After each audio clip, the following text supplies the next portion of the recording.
Sa puntong ito, babalikan po natin ang ulat ni Kate Renya hinggil sa nakanselang BICAM meeting kahapon. Si Kate Renya, una sa balita. Nitong nagdaang Lunes, December 15, handa na sanang simulan ng karamihan sa mga miyembro ng House Panel ang ikatlong araw ng Bicameral Conference Committee meeting sa Philippine International Convention Center. Gayunman, hindi ito natuloy matapos ipagpaliban ng Senado ang pagdinig. Naunang naglabas ng pahayag si Senator Win Gatchalian, chairperson ng Senate Committee on Finance. Anya, ipinagpaliban ang BICAM meeting dahil sa hindi pagkakasundo sa panukalang budget ng Department of Public Works and Highways. Ayon kay Committee on Appropriation Chairperson Mika Swansing, nalaman lamang ng mga miyembro ng Kamara ang desisyon ng Senado nang sila ay nasa PICC na.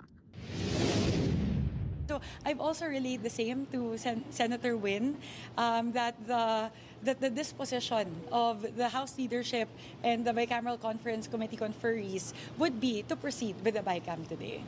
8 sa 11 kinatawan ng Kamara sa BICAM ang dumating sa PICC at handa na sanang simulan ang talakayan. Pahayag ng mga mambabatas, mahalaga ang bawat araw ng pagpupulong dahil marami pa umano ang mga ahensya ng pamahalaan na kailangang busisihin ang panukalang budget.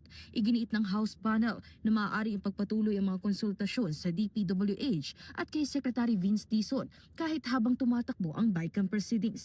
Dagdag pa ni Chairperson Swansing, mas epektibo anya ang sabay-sabay na pagtatalagay sa iisang lugar upang mas mabilis at mas malinaw na maresolba ang mga issue. All of us are here.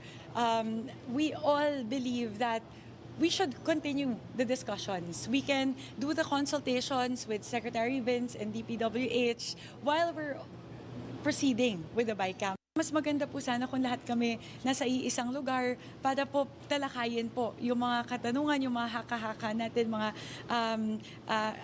mga pag-aalinlangan. Pagtitiyak ni Representative Swansing na gagawin ng Kamara ang lahat ng paraan upang matapos ang panukalang budget bago magtapos ang taon. Nananatili rin umanong positibo ang Kamara na maiiwasan ang isang reenacted budget sa kabila ng pagkakaantala ng BICAM proceedings para sa 6.793 trilyong pisong panukalang pambansang budget para sa taong 2026. We will work doubly hard between now and December 22, the initial.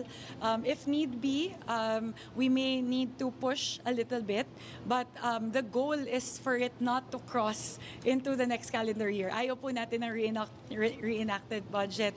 Hopefully, yun naman po yung tinitignan talaga natin. We don't want it to come to that. Matatandaan na inadjust kamakailan ng Kongreso ang kanilang session calendar sa halip na mag-adjourn para sa Pasko sa December 17. Pinili nilang ipagpatuloy ang sesyon upang maabot ang target na maritipika ang BICAM report sa December 22. Kasi tayong timeline na gusto pong sundin.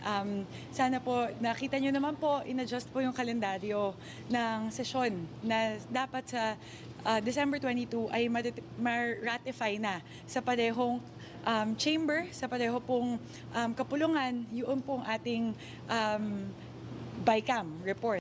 Nauuna sa mga balitang totoo at laging bago, Kate Renya, Alauna sa Balita, Congress TV.